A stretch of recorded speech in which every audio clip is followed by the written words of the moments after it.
Bonjour, aujourd'hui j'ai choisi de vous parler de ChatGPT couplé au Business Model Canvas. Donc on va se rendre tout de suite sur ChatGPT et on va faire différents exercices, et notamment télécharger un Business Model Canvas et voir comment on peut l'analyser et le retravailler. Donc là j'ai ma fenêtre ChatGPT, donc si vous ne l'avez pas, allez-y directement, donc chatgpt.com.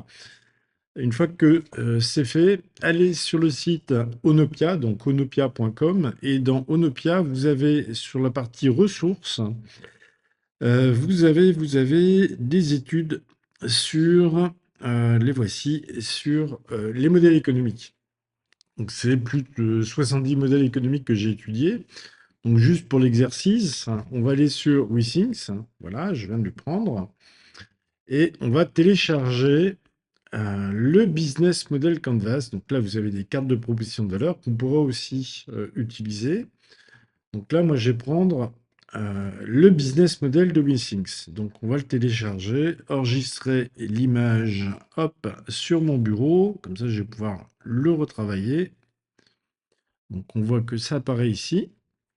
Si je clique dessus, normalement, voilà, j'ai le business model Canvas analysé de WeThings, que j'ai fait il y a déjà un certain temps. Maintenant, on se rend dans ChatGPT et on va pouvoir utiliser plusieurs techniques, notamment analyser une image. Donc, on va mettre l'image, on va la glisser et déposer directement dans ChatGPT. Donc, c'est en train de télécharger, impeccable. Et je vais lui demander, donc à ChatGPT, d'analyser ce business model Canvas et de voir un petit peu s'il a compris. Déjà, la première chose à faire quand vous travaillez avec des documents que vous téléchargez, c'est de demander à ChatGPT s'il a bien compris sur quoi il est en train de travailler. Donc, peux-tu me présenter, alors le peux-tu, c'est pas obligatoire. Peux-tu me présenter cette image et ce qu'elle représente? Voilà. S'il a bien compris, si l'image est claire, hein, évidemment, si vous mettez une image qui n'est pas lisible, ça va être un petit peu compliqué. Alors, l'image que tu as fournie représente le business model Canvas de WeThings, une entreprise machin spécialisée, décomposition du business model Canvas, donc on vérifie, partenaires clés, activités clés, ressources clés, propositions de valeur, etc., etc. Donc, il est en train de tout analyser. Bon, bah, apparemment, il a bien compris ce qu'était ce document. Donc déjà, première chose, c'est que vous avez vu qu'on peut prendre une image et la faire analyser par ChatGPT. Là, en l'occurrence, on a pris un business model canvas qu'on aurait pu décrire à la main, mais pour gagner du temps, j'ai pris une image que j'ai déjà analysée d'un business model canvas, je l'ai mis dans ChatGPT et maintenant il a tout le descriptif. On a quand même vérifié que ça fonctionnait bien, donc c'est a priori bon. Donc on va pouvoir commencer à travailler sur ce modèle économique. Donc là, il a décrit tous les éléments du business model Canvas, hein, on voit, un structure de coûts, segment client et autres. Donc vous avez 9 cases du business model Canvas. On peut très bien maintenant lui demander de faire un SWOT. Donc, peux-tu réaliser un SWOT sur ce business model? Voilà. Donc je vous rappelle, le SWOT, c'est force, faiblesse interne, opportunité, menace externe, ce qu'on utilise en stratégie. Et moi, je l'utilise systématiquement quand je travaille sur un modèle économique d'une entreprise. Alors, on pourrait bien sûr le travailler de manière un peu plus approfondie et le faire manuellement. Donc là, c'est pour vous montrer comment aller assez rapidement avec ChatGPT pour s'aider, pour travailler sur le modèle économique. Donc là, on commence à déjà avoir un SWOT, donc analyse du SWOT du business model de WeThings. Vous avez les forces, donc expertise en santé connectée, innovation R&D, bref, il y a quand même beaucoup de choses. Les faiblesses, dépendance aux partenaires technologiques, Apple, Google, coût élevé, complexité de la réglementation, il y a des opportunités, croissance du marché, etc., etc. Donc vous voyez que en très peu de temps, il va être capable déjà de nous donner un certain nombre d'informations. Il a analysé le modèle économique, il a fait un SWOT, et il nous donne déjà un certain nombre de recommandations. Donc là, en l'occurrence, renforcer les barrières à l'entrée, protéger la propriété intellectuelle, etc., etc. Donc, à vous de voir si vous avez envie de travailler de cette manière-là, ou alors d'approfondir les recommandations. Moi, ce que je vous invite à faire, c'est de continuer un petit peu l'expérience ChatGPT avec le business model Canvas et on va utiliser une autre technique qui s'appelle Pestel. Donc Pestel, c'est politique, environnementale, sociale, technologique. Bon, enfin bref, j'ai oublié le nom. Donc je vais vous le marquer directement là. Qu'est-ce que Pestel? Il va me donner ça. Qu'est-ce que l'analyse Pestel? Voilà. Politique environnementale, de tête, sociale, technologique. Donc voilà, politique, économique, ouais, environnementale c'est après, socioculturelle, technologique, écologique, et L pour le légal. Donc maintenant, donc il continue à nous expliquer ce qu'on peut faire avec Pestel. Maintenant, ce que l'on va faire, ce que je vous propose de faire, c'est d'appliquer une analyse Pestel à cette entreprise-là. Donc ça va donner une analyse sur les environnements externes qui peuvent influencer l'entreprise. Donc peux-tu analyser cette entreprise? Alors j'aurais pu mettre Wissing, hein. Wissings entreprise avec Pestel et donner plusieurs recommandations en conclusion. Voilà, c'est parti. Alors, analyse Pestel de Wissings, donc ils disent ce que c'est. Facteurs politiques qui peuvent influencer l'entreprise, réglementation des dispositifs médicaux, politique de protection des données, subventions et soutien public, relations, etc. Donc, il est en train de tout analyser, recommandations, anticiper les évolutions réglementaires pour garantir les conformités des produits, nouer des partenariats avec les gouvernements et mutuelles. Bref, donc il est en train de faire toutes les analyses comme ça, donc facteurs économiques, avec les recommandations, les facteurs socio-culturels, vieillissement de la population, prise de conscience de la santé. Donc, ce qui est intéressant avec une analyse Pestel, c'est qu'une fois qu'elle est faite, on va pouvoir s'en inspirer. On peut aussi, bien sûr, la travailler manuellement, hein. Ça ne vous empêche pas de vérifier si les informations sont bonnes et bien évidemment de travailler vous-même cette analyse-là avec vos propres documentations et recherches sur Internet, hein. C'est important de le faire. Et ça va vous apporter une vue donc de ce modèle économique. Voilà, synthèse recommandation globale. L'analyse Pestel montre que Wissim évolue dans un environnement dynamique et porteur, mais avec plusieurs défis à relever. Ok, opportunités à exploiter, menaces anticipées, recommandations stratégiques. Vous voyez, quand l'espace de quelques minutes, on a analysé un modèle économique, on a fait son SWOT, on a fait une analyse Pestel, on a déjà des recommandations. On peut très bien maintenant appliquer des techniques de créativité pour imaginer de nouvelles choses. Donc, il y a une technique de créativité qui est intéressante, moi j'utilise systématiquement, qui s'appelle Scamper. Donc, Scamper, alors, j'ai demandé une fois de plus à ChatGPT qu'est-ce que Scamper. Hop, puis après on l'utilisera pour faire de la créativité sur ce modèle économique-là. Donc, scamper, voilà, ça veut dire substituer, combiner, adapter, modifier, prévoir un autre usage ou pousser vers un autre usage, éliminer. Donc, qu'est-ce qu'on peut éliminer dans ce business, réorganiser et autres. Donc, on va utiliser Scamper pour avoir des nouvelles idées sur ce business, pour voir qu'est-ce qu'on pourrait faire.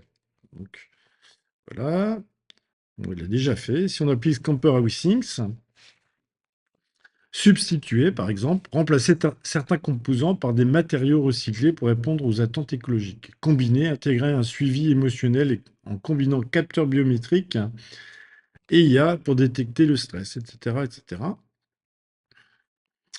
On pourrait demander d'avoir à chaque fois 5 recommandations sur chaque lettre de Scamper pour aller de manière un peu plus approfondie au niveau de l'analyse et de la créativité. Donc, ce que je vais faire maintenant. Peux-tu analyser analyser WeThings avec, pas analyser, peux-tu appliquer euh, Scamper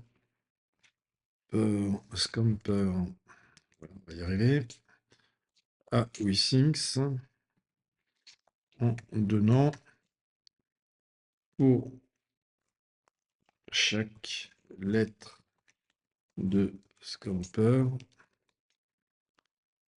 5 idées. Voilà, c'est parti. On va le laisser réfléchir un petit peu. Alors, substituer.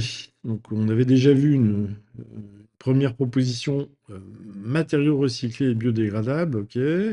Batterie énergie solaire, pourquoi pas. Alors, évidemment, toutes les recommandations, enfin, toutes les idées basées sur ce qu'on peut sont pas forcément bonnes à prendre, hein. Prenez celles qui vous inspirent et après, vous creusez ces idées-là, hein. Bon, remplacer les écrans traditionnels par de l'encre électronique, ouais, pourquoi pas. Intégrer une IA locale embarquée, changer le modèle économique. Passer de la vente unique de produits à un abonnement avec mise à jour matérielle régulière, bon, ça, c'est peut-être quelque chose qu'on pourrait essayer de creuser. Voilà, donc il y a plein de choses que je vous laisserai expérimenter, à regarder de manière un peu plus en détail. Donc là, je suis passé un peu vite. Combiner, associer une technologie. Ok, vocal. Intégrer un capteur d'analyse. Fusionner les objets WeSync avec des vêtements intelligents. Ouais, ok. Est-ce qu'il y a des choses qui m'inspirent? C'est un tableau de bord de suivi pour les entreprises souhaitant offrir un programme de bien-être. Ça peut être sympa. Donc cette idée-là, je vais la prendre. Hop. Et après, on va essayer de la creuser un peu. Voilà. Donc je vais mettre peux-tu imaginer une solution basée sur deux points toc.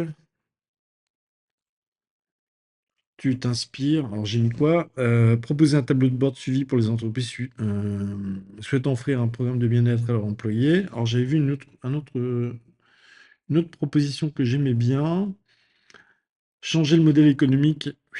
Passer de la vente unique de produits euh, ainsi que. Voilà. Et je vais rajouter un élément. Donc là, on a mis deux choses. On va travailler l'idée du tableau de bord pour les entreprises et changer le modèle économique pour passer de la vente unique d'un produit à un abonnement. Et je vais lui demander en même temps de s'inspirer des facteurs clés de succès d'Apple. Comme ça, on va commencer à mélanger différentes choses, voir un petit peu ce que cela peut donner. Tu appliques euh, les facteurs clés de succès d'Apple. D'Apple à ces idées. Voilà. Ces idées. Tu proposes un nouveau concept disruptif qui crée une rupture. Voilà. Tac, et c'est parti. Donc là, on a la petite question en haut. Proposer un tableau de bord de suivi pour les entreprises, combiner ça à changer le modèle économique, et en plus, on s'appuie sur les facteurs clés qui ont fait le succès d'Apple. Donc voilà.